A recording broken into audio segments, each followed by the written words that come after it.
This shrimp boat behind me washed ashore a couple hours ago. It's an example of Ian's powerful winds. Here at DCA, Reagan National Airport, and we have some people who had canceled flights today, and one woman was sitting on a bench. I said, "What's wrong?" She says, "I'm not going to get home." There are around a dozen Fairfax County police officers on this block. Behind me is where Supreme Court Justice Samuel Alito lives, and if you look, zoom right down the street, you can see there are some officers right now. They are waiting for around 100 protesters to march down this block. And this is unprecedented to have this roadway flooded here. This is Myrtle Avenue. And what's interesting, you see those drivers right over there? Well, they are actually trying to test the waters to see if they can get their car on the other side. We've been here since 6 o'clock this morning, and we've been reporting live here on NBC News Now. And this gentleman actually saw our report, and what happened? I was just looking at Twitter this morning and just looking over one of your videos, and I just saw this blue tag here. It was supposed to be in Denver. It was in D.C., so I drove up, found my bag. Well, I'm glad that we were here to help. You know, you can't make this up. Emotions are very high. A lot of people cried this morning when that ruling came down. Right now, D.C. Police, U.S. Capitol Police, their federal law enforcement partners are on high alert. Just move right over here, Shep. You can see these are U.S. Capitol Police officers keeping a close eye on the crowd. First of all, Leon, we're here down by the street. And if you look right over here, Brooks Merriweather, come over here. You can look over there, and that is where the police are located. That is the steps by the Metropolitan Police Headquarters, Leon. You can see it right now. It is falling. There it is. Let's go. Breaking news here on News 4. We were right here. They have taken down the Confederate statue. Albert Pike here. Come over here, Brooks. Let me move out of the way. This is history in the District of Columbia. You can see they are now standing on top of the Albert Pike statue. This was a Confederate officer, excuse me, sir. This is a Confederate officer, and you can see them hitting it right now. We were here when this happened. What they're saying is that they're really upset, obviously, over the death of George Floyd. They want all three officers who were shown on that video that has been shown on social media and around the world to be arrested and charged. This literally happened within the last 3 minutes. Hold on. Oh! Okay. Where are you, Shomari, and what's happening? Well, right now I'm here at Lafayette Park. We are approximately 3 to 4 football fields away from the White House, and there is a barrier right here, a gated barrier, and you can see there is tension in the air between these protesters and the U.S. Park Police over here. See right now, the far-right extremists and Trump supporters have broken down the barrier here as they move towards the U.S. Capitol. USA!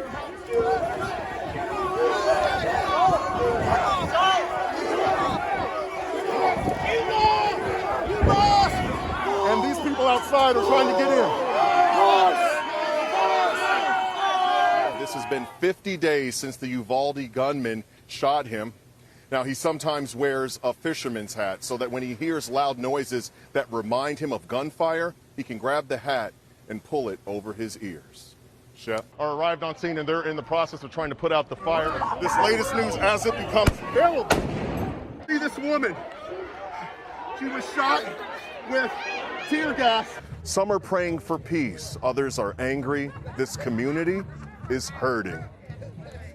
I just fell on the floor at my house and just cried and cried. Pearl Young's only daughter reflects on the life of her mother. When I get up, the tears flow again. Just thinking about my mother. She was just an amazing mother. And asked the community for prayers. The grief is just so real, but I'll say this. I ask people every night who I run into, I say, just pray for me that I have rest. Pearl ran a pantry to feed people in need and taught Bible lessons. The community still shaken in tears from the terror in Saturday's hate-filled attack. Very sad, very heartbreaking. Like, we lived around here. I grew up around here. Laying flowers, candles, and balloons, a memorial across the street shows 10 dove signs representing the 10 lives lost in this racist rampage. In the midst of pain, this predominantly black community is coming together to help one another. Church groups giving food to people, especially the elderly, who shopped at the only grocery store in this neighborhood. It's amazing that not only our highest officials have come in here to help, but also all of the stores are coming together. It helps with the healing process, because where do you begin? Many relying on faith to heal the fresh, emotional wounds. We can still love and support each other. That's why everybody's out here to support each other, love each other. A community grieving, reflecting, and not giving up on hope. They have torn down our community, but we will rise. They are not going to break us down like this.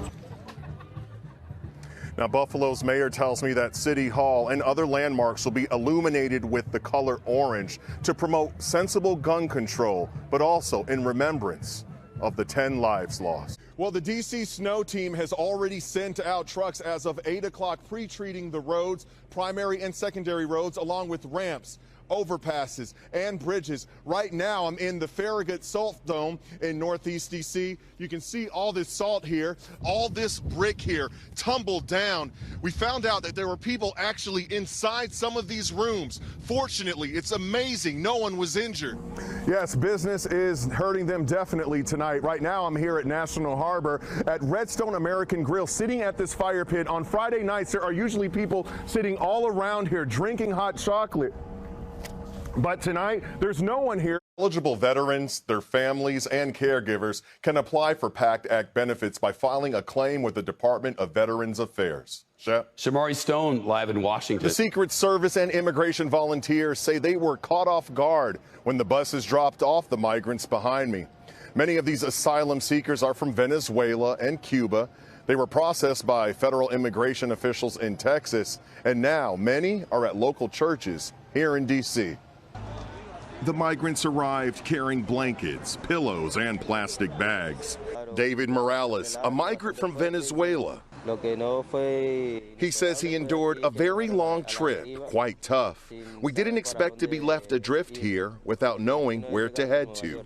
Texas Governor Greg Abbott defending the move, tweeting, "Our supposed border czar, VP Harris, has yet to see firsthand the impact of the open border policies she has helped implement." The arrival coming just days after the vice president said on Meet the Press Sunday, "The border is secure, but we also have a broken immigration system, in particular over the last 4 years before we came in, and it needs to be fixed." In New York City, Mayor Eric Adams today touring a new welcome center for migrants. He admits the city's shelters are being overwhelmed. We need help. But vowed to keep housing asylum seekers. This is a crisis. And during crises, there are two types of New Yorkers. There are those who play I got you and stay on the outside and complain. And then there are those who roll up their sleeves and just get stuff done. That's who we are. Republicans seizing on the immigration issue ahead of the midterm elections. They are beginning to experience just a little bit of what the state of Texas and other border communities have experienced for years. Democrats blasting it as a stunt. There is no question that the governors of Arizona and Florida and Texas are using migrants as pawns in their political campaigns. Texas Governor Abbott says he will continue sending migrants to sanctuary cities like D.C. until, in his words, quote, "Biden and Harris do their jobs to secure the border," end quote. Now, a Trump spokesman told the New York Times that the former president had no knowledge of those audits. The IRS has referred the matter to the Treasury Inspector General for a tax administration for review.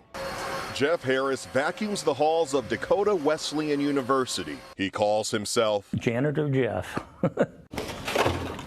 Cleaning by day, but at night? I just lay in bed at night and think of how to keep people safe. We had this active shooter training, and one of the professors in the university said, "This is all great type of training, but our classroom, we cannot lock it." And I told her that I would make her a lock. His latest invention, Threat Stop. A device, he says, that will keep active shooters from breaking in classrooms. A first grader, anyone can use it. You're done. It's within less than a second. It's locked on. And an active shooter would definitely have trouble opening this door. Take a look right here. You can see I'm pulling it, and it's not opening. The device has these two latches, both needed to take the lock off. something Harris says would be difficult through a broken window. It's hard for him to find those locks, and because it's on the other side, you can't visually see without almost crawling in through the door. Harris says he can hardly read or write. But the ingenuity side, or the manufacturing side of my brain, works wonderful. Wonderful enough to land him a patent for Threat Stop, designed for doors with crash bars. Harris has 2 more patents pending, both for doors with different handles. He saw a need and he fulfilled that. I just think that he's a great example of a person who is selfless and is dedicated to improve the lives of others. Harris hopes his inventions will one day prevent shootings like the one in Uvalde. It's difficult to see children killed. A painful reminder of his days as a first responder. I've dealt with death a lot because I was on the ambulance. It was tough. It takes me back there now. Sorry, I have to stop for a minute. Harris hopes to sell the patent to a company that has the right intentions. What do you say to some people who say that's going to make you a rich man? Is it about money? No, not at all. It's the thrill of saving lives. I'm sorry, but I just want to save some people from harm. Harris says he's currently in negotiations to sell his patent. Mr. Stone shot this footage today as the country learned all at once, all together, what the verdict would be. Oh, thank God. How are you all feeling right now? Huh? I'm numb, like you still feel sadness. You leave out of the confinement a different person. You're no longer the same. Andrew Johnson says he was once an outgoing, social young man. I like to go out. I like to hang out with my friends. He's now facing another form of isolation. I prefer to live where there's not a lot of people. I don't want to be around people. In a sense, it's like you're still in solitary. The 33-year-old Army veteran is slowly recovering from PTSD, anxiety, and trauma after being held in solitary confinement for 16 months. Well, I had to listen to a man get beaten to death. I watched COs set up race wars. I had to watch young people get their heads cracked open. Johnson says he was immediately placed in solitary, and he says nobody told him or his attorney why. You're charged with this crime, here's where we put you. And that's what happened. And he made requests to be taken off of that, standard of housing, and they were just roundly ignored. After 3 years behind bars, Johnson finally got his day in court, and it took a jury just 2 hours to acquit him of all charges. When you heard the words "not guilty," Anger, because I should have never been there in the first place. In there for 3 years that Andrew and his family will never get back. Everything I worked for, gone. Everything I paid for, gone. I lost everything. Some who defend solitary confinement say it's necessary to keep inmates and correctional employees safe from harm. But most psychologists argue it's emotionally and physically damaging. It renders them depressed, sometimes hopeless.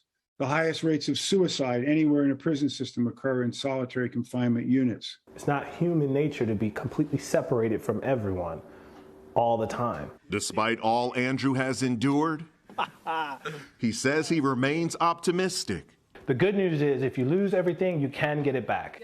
He's rebuilding his life and giving back. I'll do anything to make sure nobody has to sit into solitary confinement. Andrew Johnson filed a lawsuit in 2018 alleging the Santa Clara County Jail violated his civil rights. But his attorney says they're still waiting for a trial date. The Santa Clara County Sheriff's Office runs the jail. They claim Johnson was held in a maximum security unit for less than 6 weeks, but they did not comment on his time spent in solitary confinement. They say they disagree with some of Johnson's allegations, but did not specify which ones. As for Andrew, well, he says he looks forward to marrying his fiancée and starting their new life in Ghana, where Andrew says he feels much safer. Shep? Shomari Stone, thanks very much. Did you get to try to kick a field goal, Shomari? No. Hey, you can spike the ball for us. Can zoom out for you. By the way, he's a University of Kentucky grad, and he's very happy with this Jamin Davis pick. But I will kick it for you, Brooks. Zoom out for him. Here we go. Oh, and it actually went through sideways side. On live TV, that's some pressure. Go, Shomari. On live television. Well done. I have my hands on right Nice. here. Washington Post fans already here. Front page, first on Channel 4. Look at all of these fans right now. The Nats, we're here. We won the World Series. We are 3-1 heading to Las Vegas against the Golden Knights. These fans can't wait. Back to you. That Shomari dance is getting a lot of practice, isn't it? Yes, it is. He knows how to bounce down there. It's live TV. There is a lot going on right now, and I'm at Mission Navy Yard. Woo, is that weed? Oh, my goodness. This is Georgie Girl. Oh, you love. Ooh, look at those licks. This is Georgie Girl, and Georgie Girl has been a Nats fan for at least 10 years. Shomari Stone, the newest member of the news team. Yes. Growing, getting better. Honored to be here. Great to have you.